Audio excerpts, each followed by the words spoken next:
میں ڈاکٹر معظم یہ check forum سے آپ سے مخاطب ہوں. جیسا کہ آپ کو پتہ ہے کہ ایک دل خراش واقعہ پچھلے دنوں پیش آیا. ہماری ڈاکٹروں کو شہید کیا گیا, ان کا بہت بے دردی سے قتل کیا گیا. ان کی انصاف کے لیے ہم نے ہڑتال کی ہوئی تھی. 3 دن پورا صوبہ بند رہا, لیکن جیسا کہ آپ کو پتہ ہے کہ ہم نے یہ انسانیت کو بچانے کا حلف اٹھایا ہوا ہے. اس لیے ہم نے یہ فیصلہ کیا کہ پورے صوبے کے مریض, آج تیسرا چوتھا دن تھا, وہ پریشان تھے. ان کی پریشانی کو دیکھتے ہوئے ہم نے ہڑتال کو مؤخر کیا.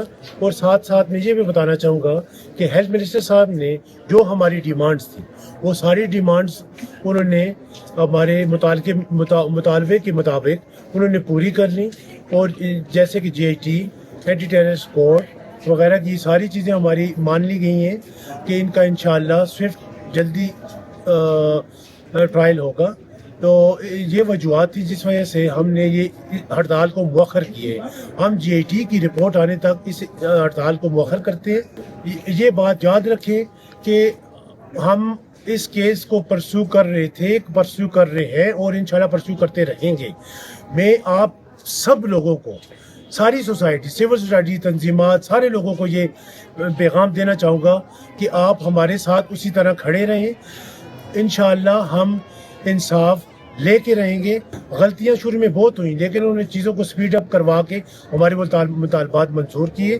ہم نے ابھی اپنے ڈی ایچ یو میں بھی مختلف ٹیمیں بنائی ہیں جو روزمرہ کی بنیاد پہ چیزوں کو پرسیو کریں گی, چاہے وہ لیگل ہیں, چاہے وہ جس بھی اسپیکٹ سے ہیں. انشاءاللہ جیسے ہی کوئی نئی بات, کوئی انفارمیشن ہمارے سامنے آتی ہے, ہم آپ کے ساتھ شیئر کریں گے. ہماری سروسز بحال ہیں.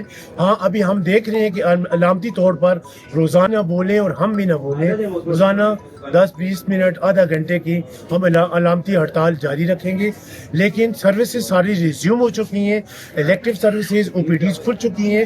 آپ دیکھ سکتے ہیں پیشنٹس آ رہے ہیں, ان کا معائنہ کیا جا رہا ہے. جو ایڈمیشنز والے ان کا ایڈمیشن کیا جا رہا ہے. جو کیجویلٹیز ہیں وہ ایمرجنسی میں ٹریٹ ہو رہی ہیں. ساری چیزیں اپنے معمول پہ آ چکی ہیں. میں ایک دفعہ پھر اپنی ڈاکٹر کمیونٹی, اپنے پیرامیڈکس, اپنی نرسز کمیونٹی, کلاس 4 کمیونٹی, سارے صوبے کی سب لوگوں کا میں شکریہ ادا کرتا ہوں کہ وہ ہمارے ساتھ کھڑے رہے. اور مجھے یقین ہے انشاءاللہ آخری حد تک یہ ہمارے ساتھ کھڑے رہیں گے. میری وکلاء برادری سے یہ خصوصاً التجا ہے, درخواست ہے ان سے کہ کائنڈلی ان قاتلوں کا کوئی بھی کیس نہ لے. بہت بہت شکریہ.